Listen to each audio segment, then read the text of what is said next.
I'm 24 years old, and my name is Allison.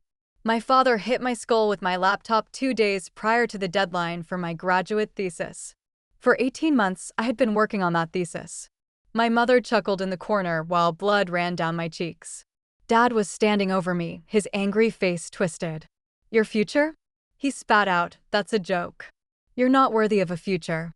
You're merely a leech. I never thought my educational journey would come to this conclusion. If you're viewing this, please let me know from what location. If my story speaks to you, please hit the like and subscribe buttons. Everything changed on the adventure I'm about to describe.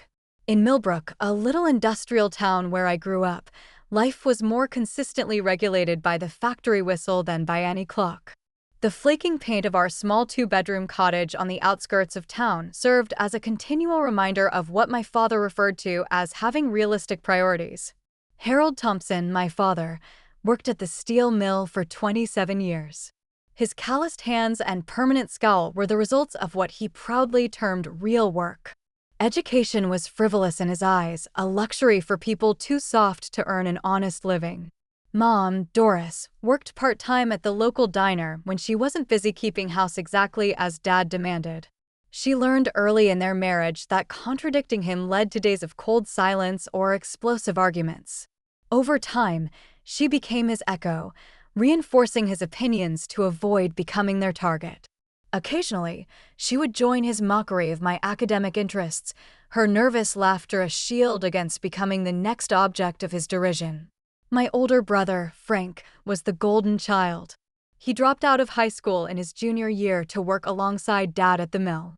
Now that's a real Thompson, Dad would announce proudly at family gatherings, clasping Frank on the shoulder. None of that book nonsense, just honest work. Frank absorbed these lessons, eagerly mirroring Dad in both opinion and temperament. By 20, he had his own apartment and a steady paycheck, achievements my parents considered the pinnacle of success. Meanwhile, I discovered very early that I loved learning. Words fascinated me. Numbers held secrets I wanted to unravel. Science experiments in our kitchen would make me lose track of time until Dad would storm in, demanding I stop wasting food on foolishness. My third-grade teacher, Mrs. Sanderson, was the first to notice. Allison has remarkable analytical skills, she told my parents during a conference they attended only because it was mandatory. Dad stared at the wall while Mom nodded politely, both of them forgetting her words before we reached the parking lot. By 5th grade, I won the district's spelling bee. The local newspaper printed a small article with my photo. I was beaming, clutching my certificate while my classmates' parents snapped pictures. Mine never showed. Had to work overtime, Dad claimed.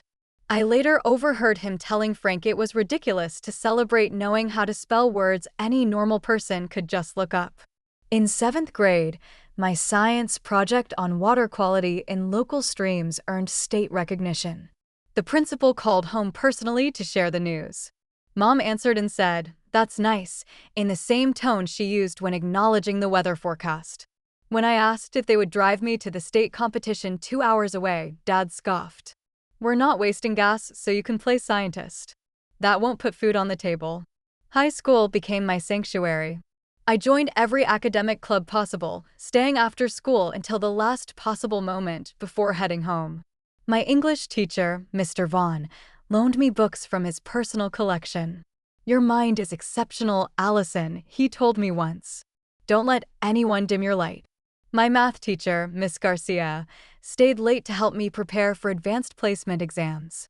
"College will open doors you can't even imagine yet," she encouraged. When I became valedictorian, the principal called my parents personally to invite them to the ceremony. They didn't attend.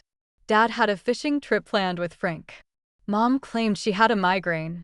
I delivered my speech to a crowd of strangers, fighting back tears when other students ran to hug their proud parents. Afterward, I stood alone until Mr. Vaughn approached with a small wrapped gift. It was a journal with an inscription, "Your journey is just beginning. The world needs your voice." That night, I made a secret promise to myself. I would be the first Thompson to attend college, not just any college, but the best one that would accept me. Education would be my escape route from the narrow future my family envisioned for me. Each rejection of my achievements only fueled my determination. Each dismissive comment became another brick in the foundation of my resolve. I applied for scholarships in secret, using school computers to complete applications since we didn't have internet at home. I created a special email address my parents would never discover and convinced a teacher to serve as my primary contact to avoid mail coming to our house. While my classmates shared their college acceptance letters with supportive families, I hid mine under a loose floorboard beneath my bed, taking them out at night to reread by flashlight, my fingers tracing the embossed university logos like treasure maps to another life. The day I graduated, as families celebrated around us, Dad only asked, "So, you start at the mill next week, right?" When I finally gathered the courage to tell them about my full scholarship to State University, the silence lasted 10 excruciating seconds before Dad threw his plate against the wall. "So you think you're too good for honest work? Too good for your family? Books and theories don't feed people, Allison. Real work does." Mom just stared at her lap while Frank laughed and said, "Always knew you were weird." That night, I packed what little I owned, knowing the bridge I was crossing was burning behind me. Yet, somehow, despite the fear twisting in my stomach, each item I placed in my suitcase felt like reclaiming a piece of myself they had never fully recognized existed. My first day of college orientation felt like stepping onto another planet. Families helped unload cars packed with dorm supplies, mothers fussing over bed arrangements, while fathers assembled furniture. I arrived alone on a Greyhound bus with one suitcase and a backpack containing everything I owned. The scholarship covered tuition and basic room and board, but nothing else. No spending money, no laptop, no extra clothes or supplies. "Your parents coming later?" my roommate Jasmine asked while her own mother organized their closet space. Her father was setting up a mini fridge he had purchased as a surprise. "They had to work," I lied, the first of many such lies I would tell over the next 4 years. The truth was too complicated, too painful to explain to these strangers whose parents hugged them goodbye with tears and proud smiles. That first semester was the hardest adjustment. Without a laptop, I spent hours in the computer lab typing papers while other students worked comfortably from their rooms. The financial aid office helped me find a work-study position in the cafeteria, but the hours were limited and the pay barely covered essentials.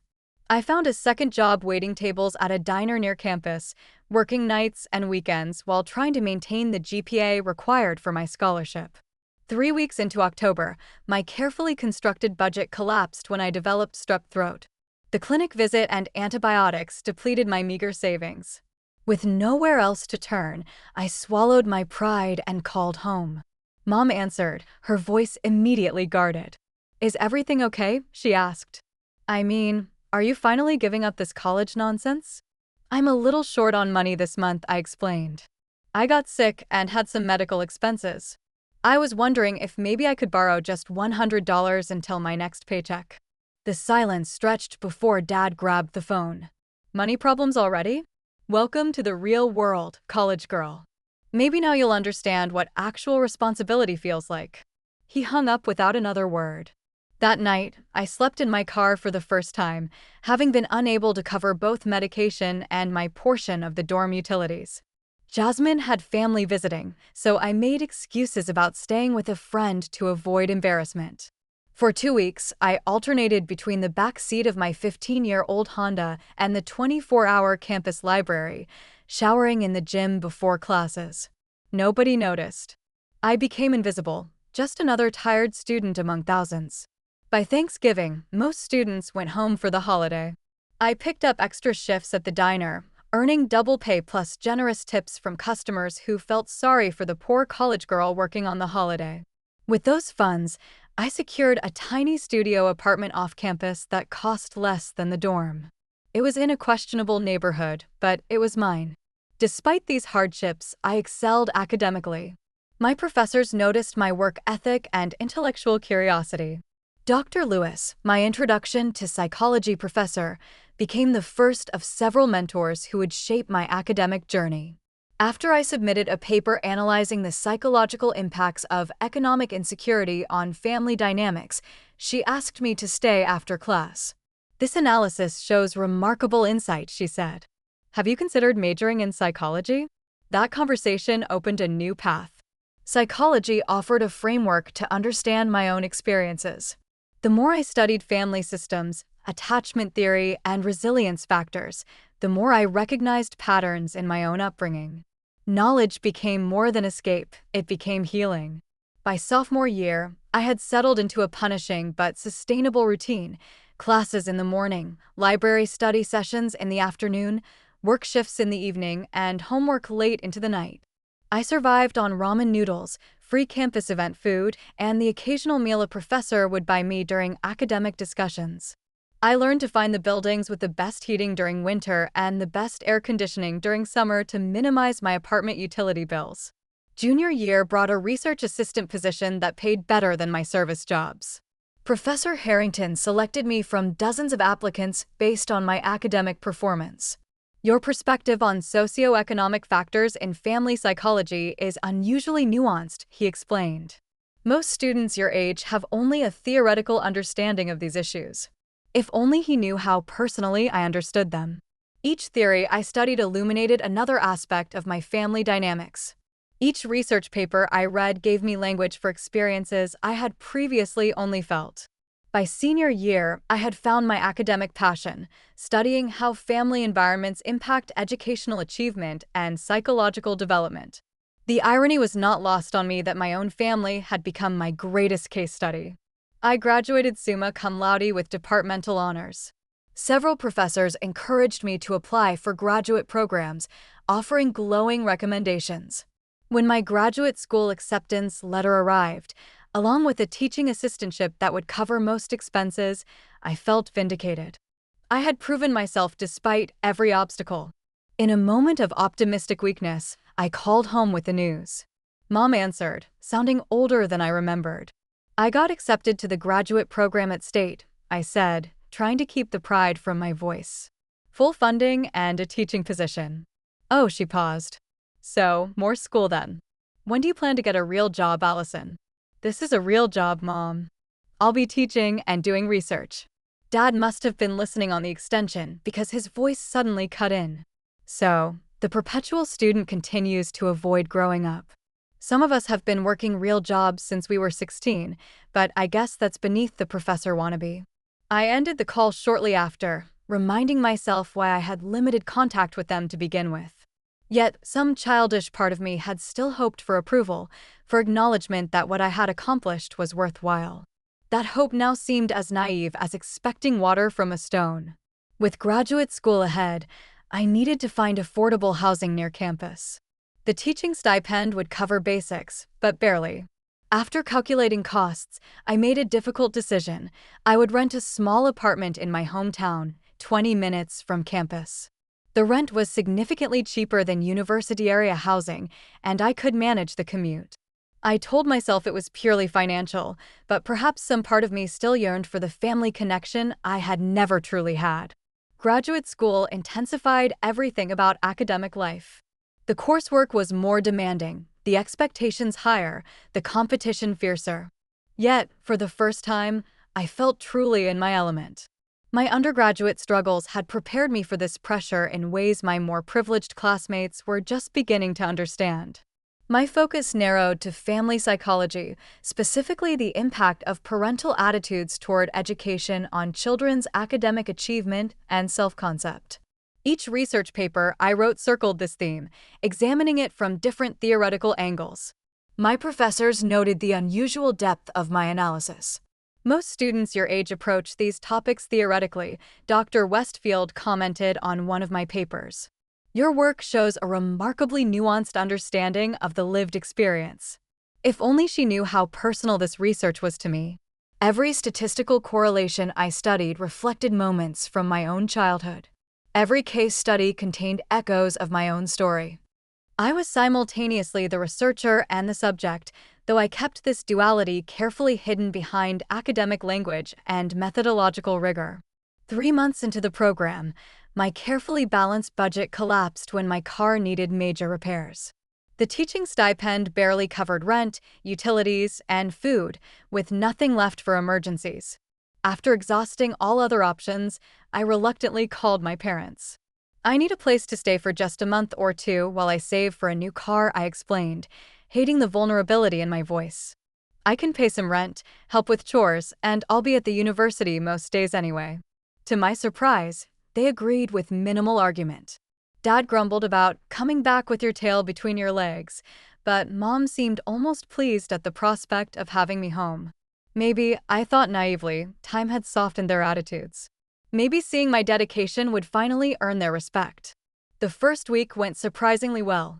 I set up a small workspace in my old bedroom, now used mainly for storage. I established a routine of leaving early for campus and returning late, minimizing our interaction time. Mom occasionally left plates of food in the refrigerator with my name on them. Dad limited his commentary to occasional muttered remarks about career students, but nothing directly confrontational. This fragile peace allowed me to focus on developing my thesis proposal. The topic had evolved naturally from my previous research: educational resilience in first-generation college students, family dynamics, and psychological coping mechanisms. My thesis committee approved it enthusiastically, noting its potential contributions to understanding barriers to higher education access. Dr. Westfield agreed to serve as my primary advisor, providing crucial guidance and support as I developed my research methodology. The initial research phase went smoothly. I conducted literature reviews, designed survey instruments, and obtained institutional review board approval for human subjects research. I scheduled interviews with 21st-generation college students, carefully selecting participants whose experiences would provide diverse perspectives on the phenomenon I was studying.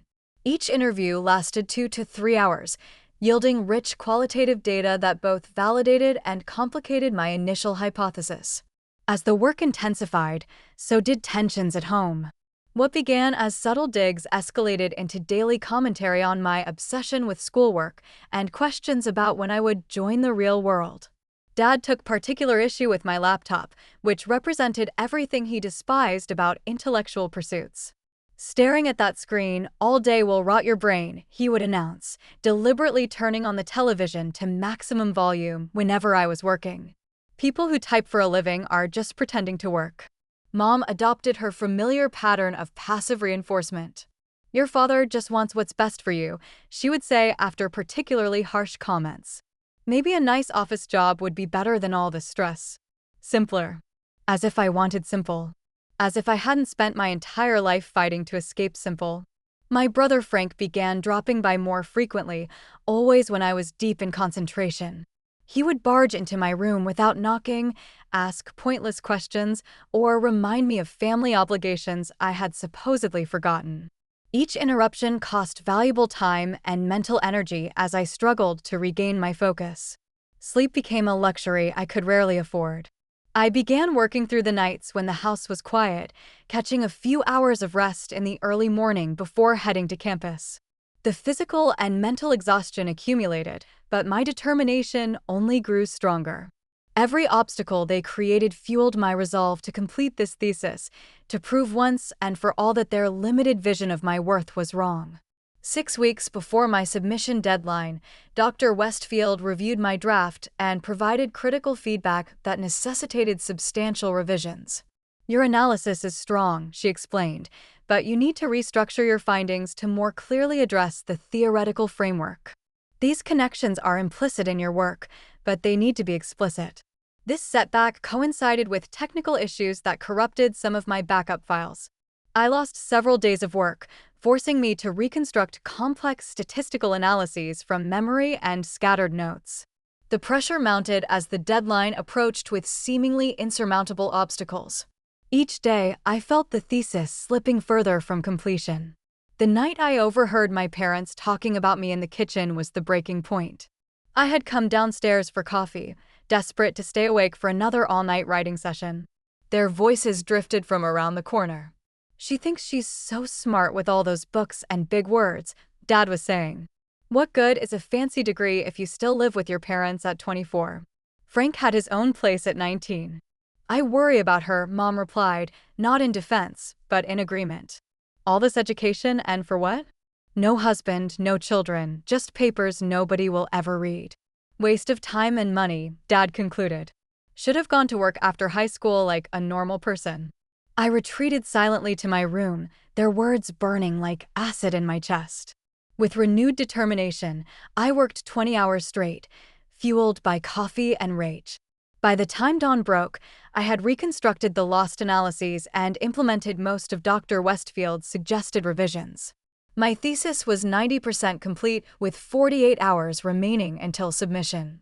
That morning, Dad escalated his interference, barging into my room every 30 minutes with trivial demands or comments. Each interruption scattered my thoughts like startled birds that took increasingly longer to return. Mom contributed by insisting I take breaks to eat meals I didn't want or help with household tasks that suddenly couldn't wait. Your thesis will still be there tomorrow, she said dismissively when I explained the deadline. Family comes first. The final 24 hours became a battle of wills. I had retreated to the dining room table, the only space with adequate room for my reference materials. Dad deliberately turned on the television in the adjacent living room, switching to a sports channel at maximum volume.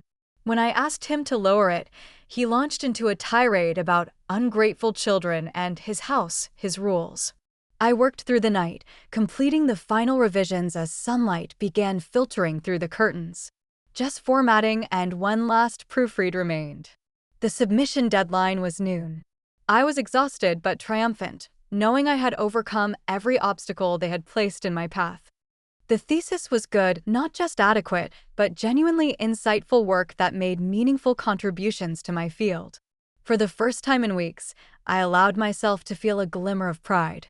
That was when Dad entered the dining room, coffee mug in hand, and everything changed forever. The morning of my thesis submission day dawned with a deceptive calm. Birds chirped outside my window as sunlight filtered through the cheap blinds. I had been awake for nearly 36 hours straight, sustained by black coffee and sheer determination. My eyes burned from staring at the screen, but a sense of accomplishment overshadowed the exhaustion. Just a few more hours, and 18 months of work would culminate in my thesis submission. The house was quiet as I tiptoed to the kitchen for my 5th coffee refill. The digital clock on the microwave showed 7:06 a.m., less than 5 hours until the noon deadline. I just needed to complete the final proofread, format the references according to academic standards, and prepare the submission package. Barring disaster, I would finish with time to spare. I had set up my workspace on the dining room table the previous evening after Dad commandeered the living room for a basketball game at full volume. My references and notes were spread in careful piles, each representing sections of my thesis. My laptop, an aging model I had purchased secondhand with my teaching stipend, hummed steadily as it processed the large document. The first sign of trouble came at 7:30 a.m. when Dad emerged from the bedroom. Normally, he didn't wake until after 8 on his days off. His early appearance immediately set off warning bells in my mind. He stood in the kitchen doorway, observing my work setup with narrowed eyes. "Still playing student, I see," he commented, his voice carrying that familiar tone of dismissal. "Normal people are heading to work right about now." I bit back the retort that formed instantly in my mind. Just a few more hours. Don't engage. Don't give him an excuse. "Good morning, Dad," I said instead, keeping my voice neutral. "I'll be done soon. My submission is due at noon." He grunted, moving to the coffee maker. Submission. Fancy word for homework. When I was your age, I was already supporting a family. The familiar comparison hung in the air. I had heard some version of this statement hundreds of times throughout my life. Today, it barely registered as I continued reviewing my methodology section. Mom appeared next, her hair still in curlers. She surveyed the dining room table with pursed lips. "All these papers everywhere," she commented. "We need to set the table for breakfast." "I just need a few more hours," I explained, trying to keep the desperation from my voice. "This is due today. It's the culmination of 2 years of work." "Work," Dad scoffed from the kitchen. "Typing isn't work. Try carrying steel beams in 100-degree heat. That's work."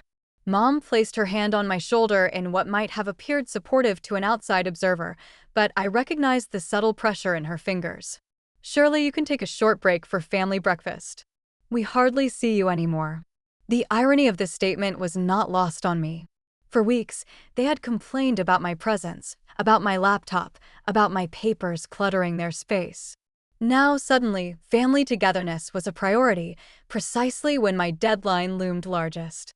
I really can't stop right now, I said firmly. The formatting is extremely precise, and I need to concentrate. Dad appeared in the doorway, coffee mug gripped tightly. Your mother asked you to clear the table for breakfast. It was not a request. The dangerous edge in his voice was one I recognized from childhood, a tone that preceded punishments and explosive anger. Still, I couldn't yield. Not today. Not with everything at stake. I'll eat later, I offered as a compromise. You and Mom can use the kitchen counter. I just need to finish this. His face darkened.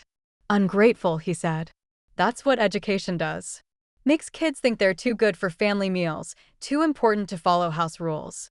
Mom interjected with her usual peacekeeping attempt. Harold, let her finish her school project. She can join us after.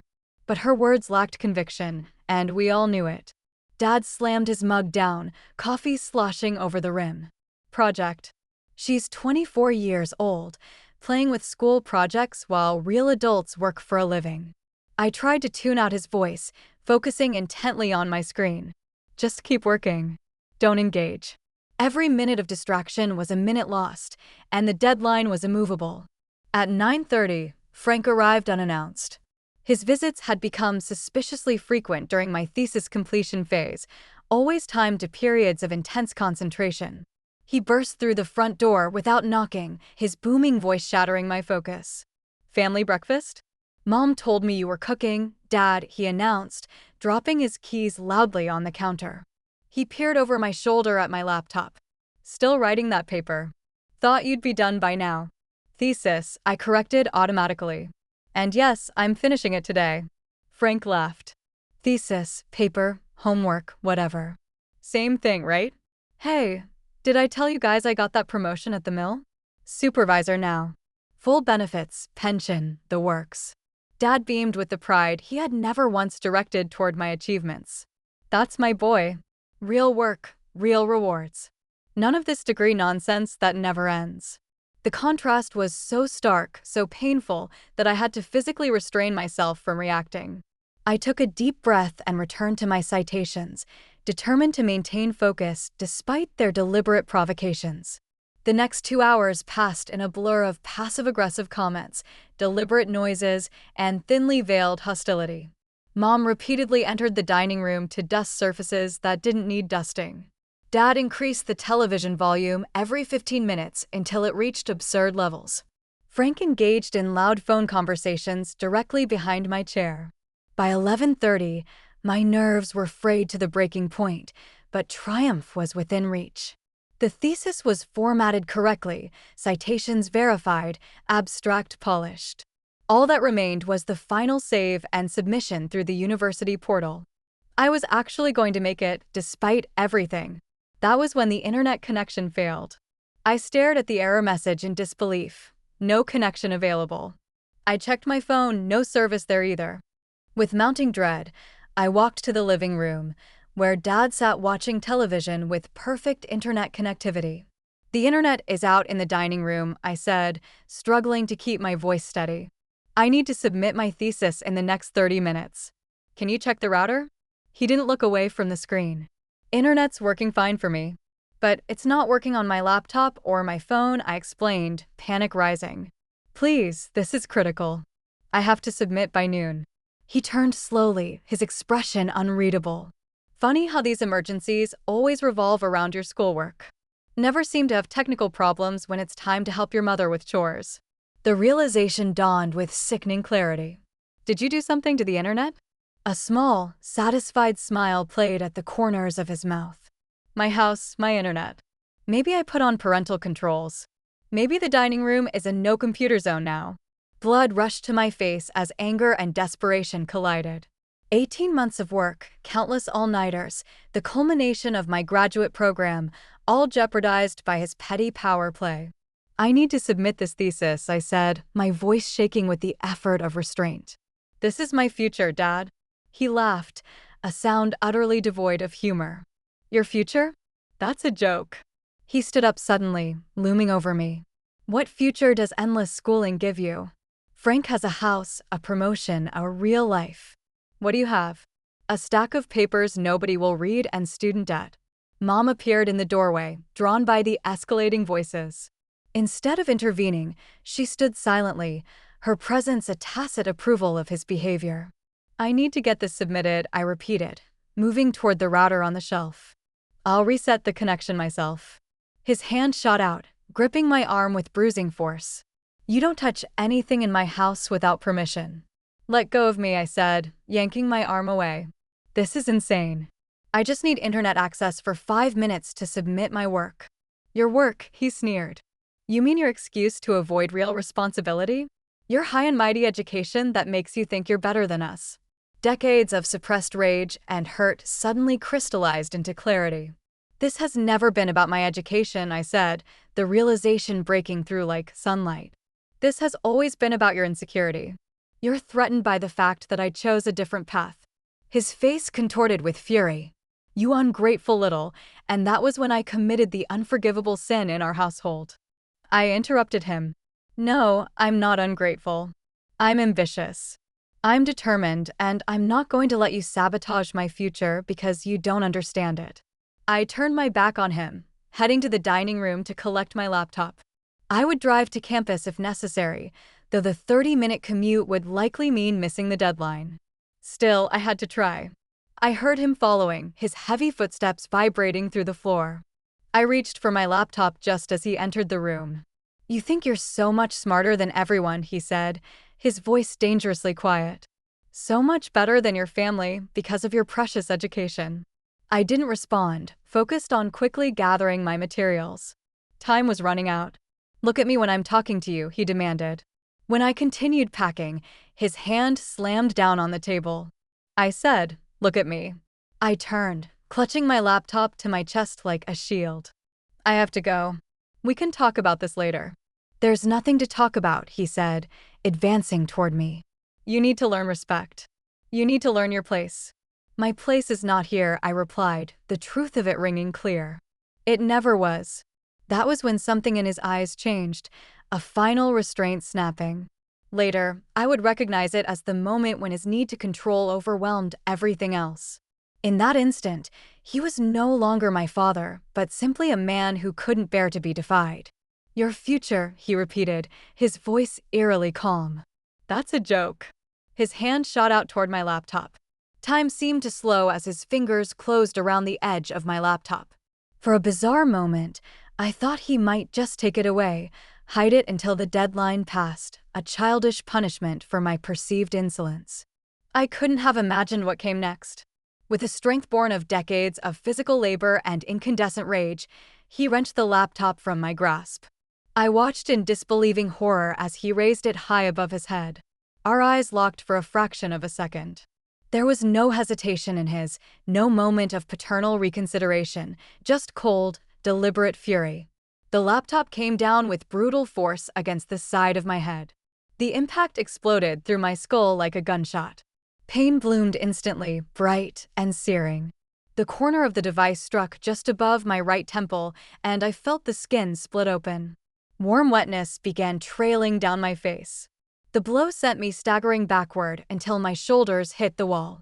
My vision blurred, darkening at the edges. Through the disorientation, I saw my laptop hit the floor, the screen separating from the keyboard with a sickening crack of plastic and electronics. 18 months of work shattered in an instant. You don't deserve a future, Dad snarled, standing over me as I slid down the wall. You're just a leech. The most shocking sound came next, laughter. My mother's laughter, high and nervous, from the doorway where she stood watching. Not intervening, not calling for help, not showing an ounce of maternal protection, just laughing, as if her husband had told a slightly off-color joke rather than assaulted her daughter. Harold, she finally said, still giggling inappropriately. That's enough now. Enough. Blood was trickling into my eye.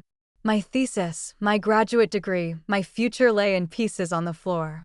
And this was simply enough now. Dad stood over me, chest heaving, as if surprised by his own actions, but not remotely regretful. "Clean yourself up," he muttered finally. "And clean up this mess, too." He turned and walked away, Mom following him like a shadow. I heard them in the kitchen, the casual domestic sounds of coffee being poured, the refrigerator opening and closing, as if nothing extraordinary had happened, as if he hadn't just crossed a line that could never be uncrossed. I remained on the floor for several minutes, stunned into immobility. The pain in my head pulsed with each heartbeat. When I finally touched my temple, my fingers came away red with blood.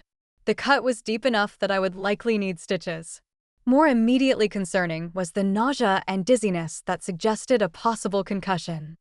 With trembling hands, I gathered the broken pieces of my laptop. The screen hung by a single wire from the keyboard. The case was cracked, fragments of plastic scattered across the floor. I tried pressing the power button, but there was no response, not even a flicker of life. The machine that contained my entire academic career was dead. My thesis, the deadline, panic shot through me, temporarily overriding the physical pain. I needed to retrieve my data somehow. There had to be a way. I stumbled to the bathroom, needing to assess the damage to my head before anything else. The mirror revealed a gash about an inch long above my right temple, still bleeding freely. My eye was already beginning to swell, and tomorrow would showcase an impressive bruise.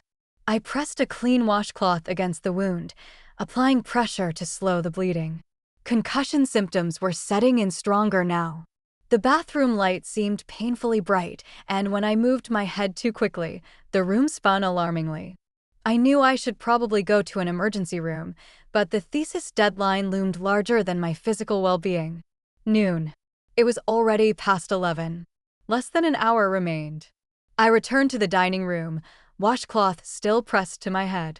Frank had appeared at some point and was sitting at the table, scrolling through his phone with casual indifference. "Dad really got you good," he remarked without looking up.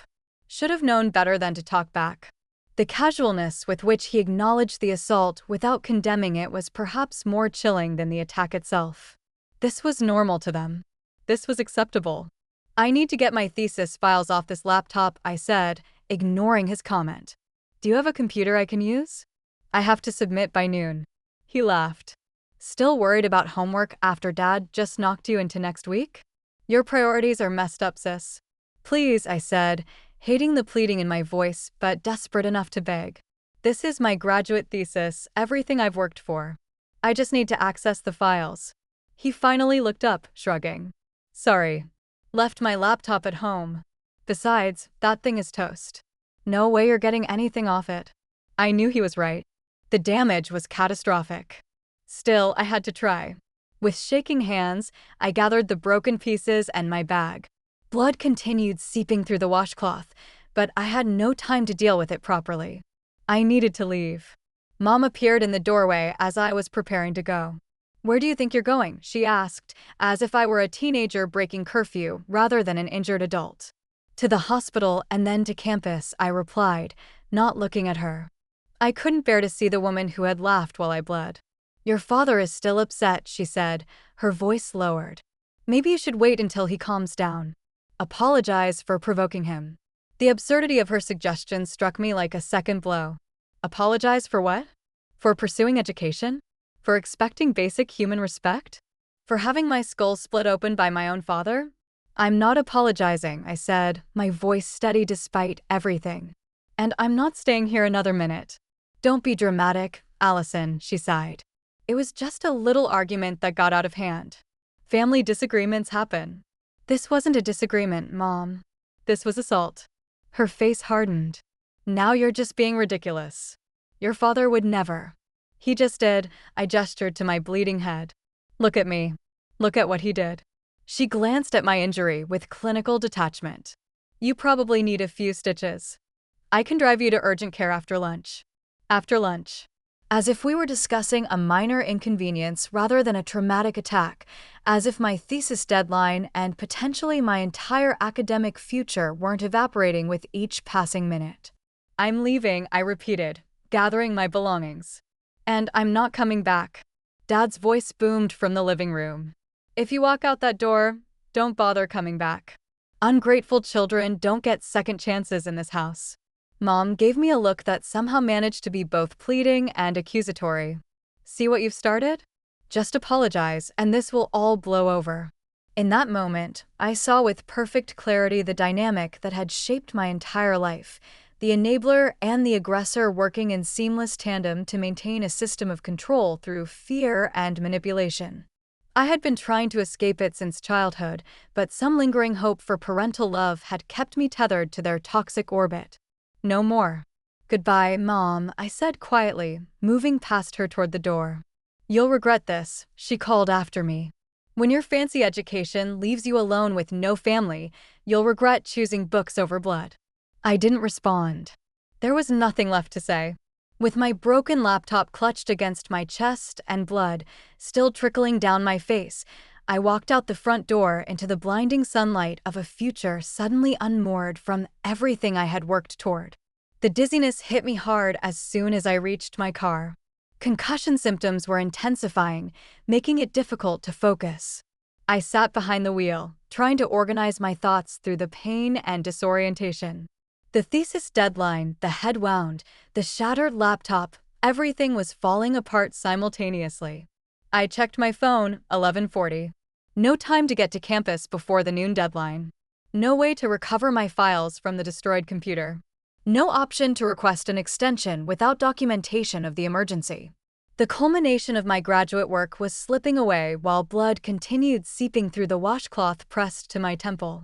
For perhaps the first time in my life, I had no plan, no backup strategy, no clear path forward. I started the car anyway, pulling away from the house where I had endured 2 decades of systematic undermining and emotional abuse, culminating in this final, unforgivable act of violence. I had no destination in mind as I drove away, only the certainty that I could never return. Whatever came next, I would face it without the weight of their toxic expectations dragging me down. Blood might be thicker than water, but it was never meant to be spilled by the people who claim to love you. I drove aimlessly for 20 minutes, my thoughts scattered by pain and shock. Blood had soaked through the washcloth, and the throbbing in my head intensified with each passing minute. Eventually, I pulled into Riverside Park, an empty public space on a weekday morning. I parked under a shady oak tree and finally allowed myself to feel the full weight of what had happened. The tears came suddenly and violently, great heaving sobs that seemed to originate from some primal place I had kept locked away for years. I cried for the little girl whose achievements were systematically dismissed, for the teenager who had college acceptance letters like contraband, for the graduate student whose own father destroyed her work out of spite and insecurity. Most of all, I cried for the daughter who had spent a lifetime seeking approval from people fundamentally incapable of giving it. A sharp ping from my phone interrupted the breakdown. It was an email from Dr. Westfield. Allison, noon deadline approaching. Please confirm submission status. Reality crashed back with brutal force. The thesis, the deadline, my entire academic future hanging in the balance. I checked the time, 11:52. 8 minutes remained, and I was sitting in a park with a head injury and a shattered laptop. It seemed hopeless. Then something shifted inside me. A strange calm descended, replacing the panic and despair. If my family had taught me anything, it was resilience in the face of impossible odds. I had been overcoming their obstacles my entire life. This was just one more barrier, albeit the most extreme. First things first, I found a clean tissue in my glove compartment and pressed it to my still bleeding temple. Then I typed a quick reply to Dr. Westfield, emergency situation. Heading to campus now.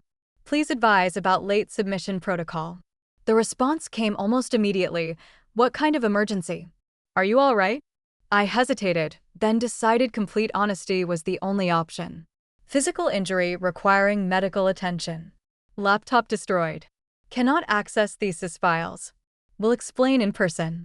I started the car and headed toward campus, driving slowly to accommodate my dizziness. My phone pinged again.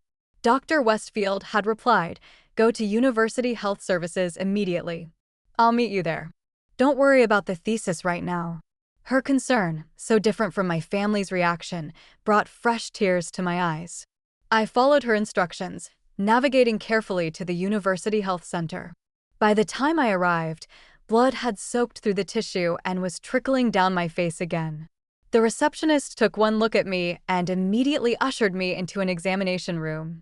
The nurse who attended to me, a middle-aged woman named Linda with kind eyes and efficient hands, cleaned the wound while asking gentle questions about what happened. I found myself telling her the unvarnished truth. My father smashed my laptop against my head when I tried to submit my thesis. The words sounded surreal even as I spoke them. Her hands stilled momentarily before resuming their work. "This injury is consistent with what you're describing," she said carefully. "I'm going to document everything thoroughly. The doctor will be in shortly to determine if you need stitches, and we'll need to assess you for a concussion." "I have a thesis deadline," I explained. Or had. It was noon. "Your health comes first," Linda said firmly. "Academic deadlines can be extended for medical emergencies. This absolutely qualifies." Dr. Westfield arrived while the doctor was examining me. She took one look at my injury, and her professional composure cracked slightly. "My God, Allison," she breathed. "What happened?" The doctor, who had just confirmed I had a mild concussion and needed 4 stitches, looked up. "Are you her professor?" Dr. Westfield nodded. "Thesis advisor. Your student has sustained a significant head injury," he explained. "Concussion protocols need to be followed, no screens, limited cognitive strain for at least 48 hours. Of course, she agreed immediately. "The deadline is completely waived. We can discuss extensions once she's recovered."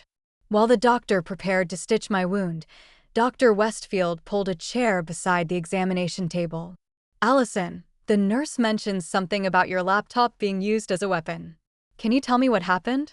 For the second time that day, I recounted the events leading to my injury.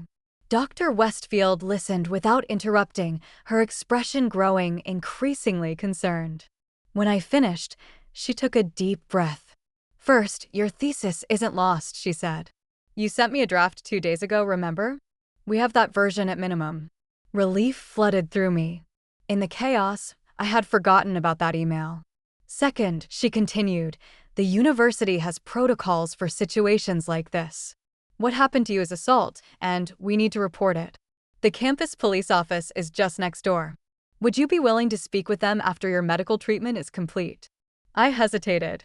Filing a police report against my own father seemed like crossing a line from which there could be no return. Then again, he had already crossed an irreversible line by attacking me. "Yes," I decided. "I'll report it." The next few hours passed in a blur of medical procedures and official statements. The doctor stitched my wound while explaining concussion care guidelines.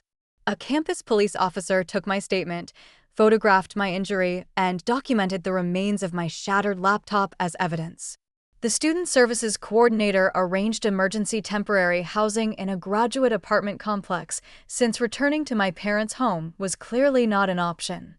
Throughout it all, Dr. Westfield remained by my side, advocating on my behalf with various university departments. She helped me secure an emergency extension for my thesis submission and arranged for IT services to attempt data recovery from my damaged laptop. The graduate school dean has approved a 2-week extension given the circumstances, she informed me as we sat in the student services office. And the IT department believes they may be able to recover your files from the hard drive, which seems intact despite the external damage. "I don't know how to thank you," I said, overwhelmed by her support. "You don't need to thank me," she replied firmly. "This is what academic communities are supposed to do, support each other. What happened to you is unconscionable, and ensuring you can complete your work despite it is the bare minimum we can offer." Her words struck a profound chord. Support, community, concepts so foreign to my family experience that they seemed almost mythical. Yet here they were, manifesting in practical assistance when I needed it most. By late afternoon, the immediate crisis had been addressed. My wound was treated, the police report filed, emergency housing secured, and academic accommodations arranged. The IT department had taken my laptop, promising to attempt data recovery overnight. I was instructed to rest and follow concussion protocols, which meant no reading or screen time for at least 24 hours. As Dr. Westfield walked me to my temporary housing, she asked a question that caught me off guard. Allison, is this the first time your father has been physically violent with you? Yes, I answered truthfully.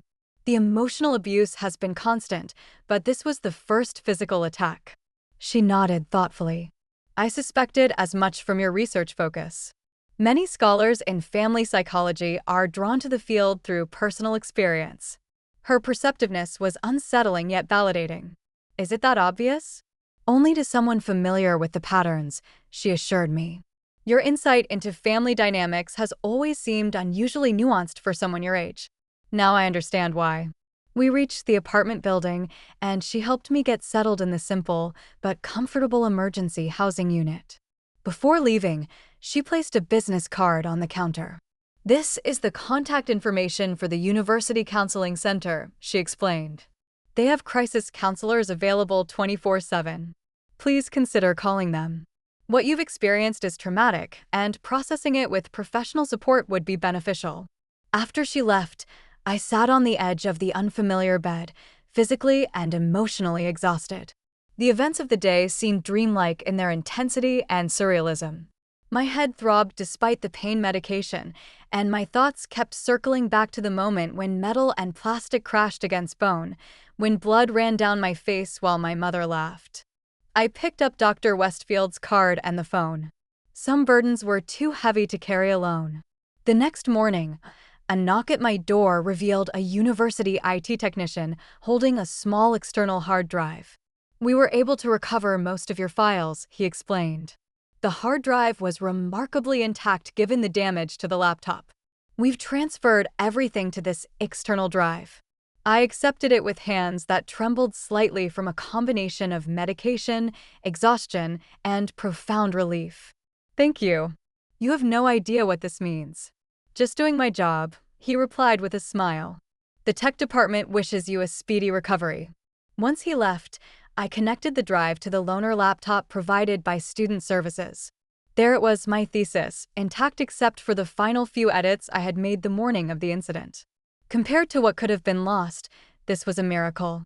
Despite the concussion protocols advising against screen time, I spent the next several hours completing the final formatting and revisions. My head pounded, and my vision occasionally blurred, but determination overrode physical discomfort. By late afternoon, I submitted the completed thesis through the university's online portal. The confirmation email arrived moments later. Thesis received, submission recorded. Those 5 words represented victory over every obstacle my family had placed in my path. Despite their efforts to derail my education, despite the physical violence and emotional abuse, despite the destruction of my property and the injury to my person, I had succeeded. The thesis was submitted. The degree requirements would be fulfilled. The future they claimed I didn't deserve was still mine to claim. As I closed the laptop, a profound realization settled over me. The family that should have supported me had tried to destroy me instead. Yet, their very opposition had forged the resilience that allowed me to overcome the damage they inflicted. The ultimate rebellion against their negativity was not anger or retaliation, but success on my own terms. With that thought, I picked up the phone again, this time to call the university legal office about filing a restraining order. Some bridges needed to be not just crossed, but burned completely to prevent any possibility of return. My parents had made their choice. Now I was making mine. The physical healing began with 4 stitches above my right temple. The wound closed neatly, leaving a small scar that would fade but never completely disappear. In a way, it seemed fitting, a permanent, visible reminder of the moment that severed my final connection to my family of origin. The concussion symptoms persisted for nearly 3 weeks. Headaches, sensitivity to light, occasional dizziness, all gradually diminishing as my brain recovered from the trauma. University Health Services monitored my progress with weekly appointments, and the campus counseling center became a fixture in my routine, with twice-weekly sessions helping me process not just the assault, but the lifetime of emotional abuse that preceded it. My thesis defense was postponed by a month to accommodate my recovery. When the day finally arrived, I stood before my committee with a confidence born of surviving the worst and continuing anyway. The questions were challenging but fair. Were my responses clear and well-reasoned? At the conclusion, Dr. Westfield announced what I had scarcely dared to hope for: highest honors, unanimous decision. Those words echoed in my mind as I walked across campus afterward. Highest honors. After everything, I had not just succeeded but excelled. The validation was sweet, but more important was the internal knowledge that I had persevered against extraordinary obstacles. No external recognition could match the strength I had discovered within myself. The restraining order against my parents was granted without contest. They didn't appear at the hearing, sending instead a brief statement through their lawyer, claiming I had always been prone to exaggeration and attention-seeking behavior. The judge reviewed the medical records, police report, and photographs of my injury before declaring their response, concerning in its dismissiveness of documented assault. The order was approved for the maximum duration, with provisions for extension if necessary. As spring turned to summer, unexpected news arrived from the university. The department had an opening for a research assistant position that came with a modest stipend and campus housing for the upcoming academic year. Dr. Westfield had recommended me.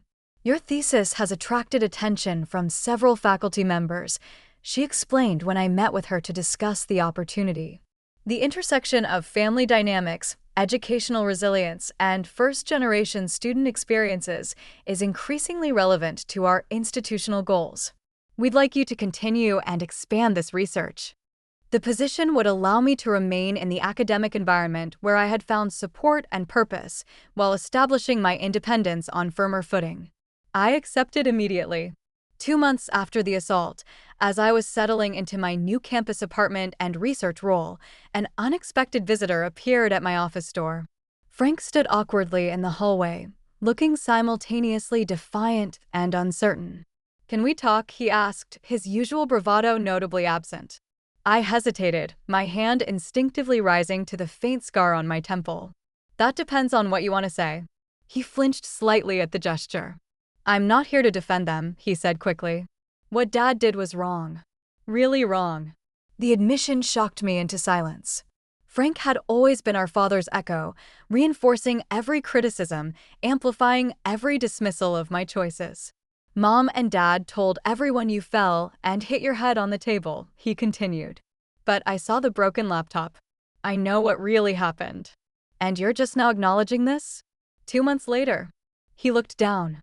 "I should have said something that day. Should have stopped him or helped you afterward. I know that." The apology was implicit rather than stated outright, typical of the emotional constipation that characterized my family's communication style. Still, it represented a significant departure from our previous dynamic. "Why are you here, Frank?" I asked directly. "I got you something," he said, reaching into his jacket pocket.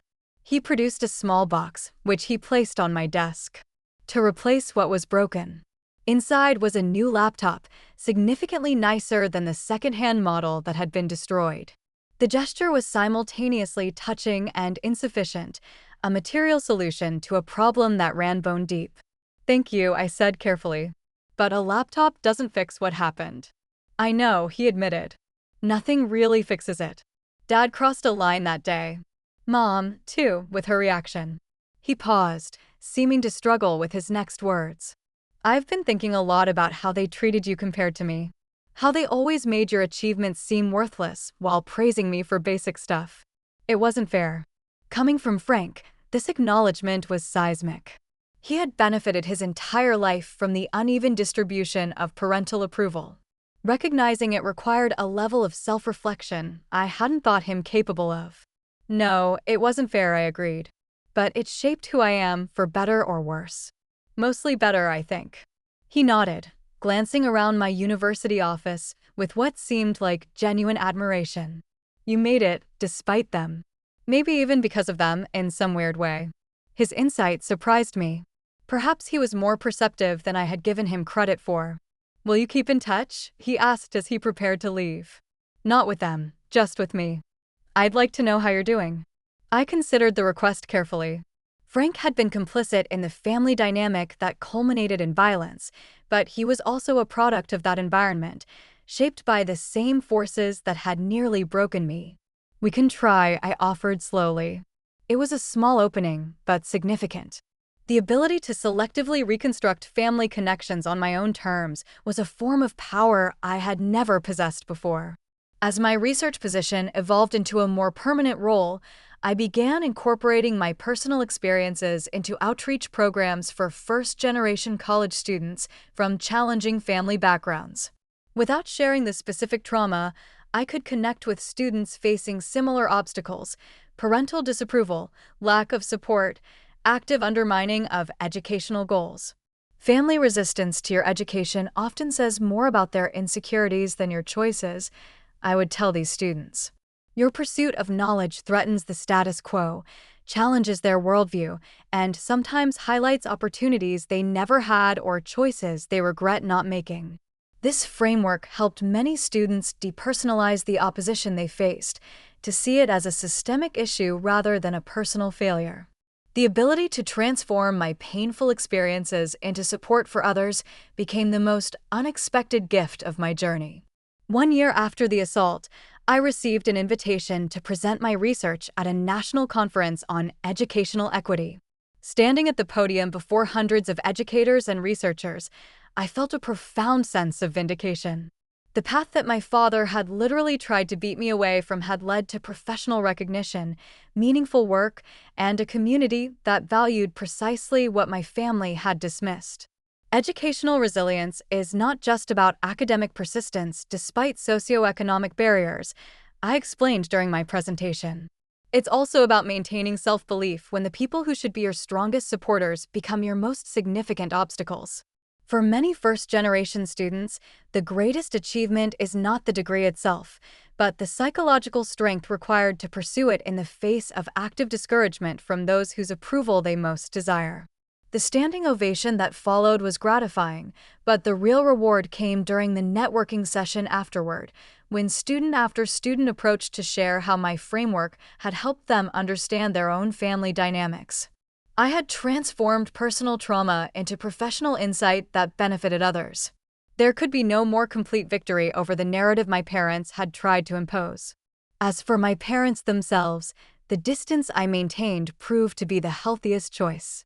Occasional updates from Frank indicated they remained unchanged, still minimizing the assault as a misunderstanding and portraying themselves as victims of an ungrateful daughter.